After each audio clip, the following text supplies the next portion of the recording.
Все для фронта, все для победы. Для жителей Казахстана в годы войны это были непростые слова. Республика стала надежным тылом. В годы Великой Отечественной войны многие стратегические объекты тяжелой промышленности были эвакуированы как можно дальше от линии фронта. Осень 1941 года. Враг на подступах к Москве. Всего в 65 километрах от города Егорьевска шли ожесточенные кровопролитные бои.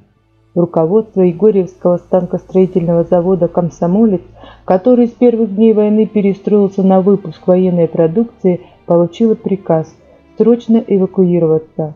В этот период 90% всей тяжелой промышленности было перепрофилировано на выпуск военной продукции. Егорьевский завод в мирное время выпускал станки в сотрудничестве с аналогичным Люберецким заводом. Но с приближением фашистов к Москве оба завода были слиты в один под кодовым номером 222 и переданы в Наркомат танковой промышленности. Первые эшелоны с егорьевцами прибыли на станцию Тагузак 14 ноября 1941 года. Вместе с оборудованием приехало и более 3000 работников завода и членов их семей. Чтобы перевести людей и станки из Подмосковья в Казахстан, понадобилось 272 вагона. 26 декабря на станцию прибыли последние эшелоны. Станция Тагузак и в то время, и позже была по сути главными железнодорожными воротами Костанайской области, перевалочной базой. Отсюда на быках, запряженных в сани, за 12 километров от станции перевезли на центральную усадьбу учебно-опытного зерносовхоза имени Голощекина. Но прежде всего сюда было доставлено заводское оборудование. Его везли на тракторах.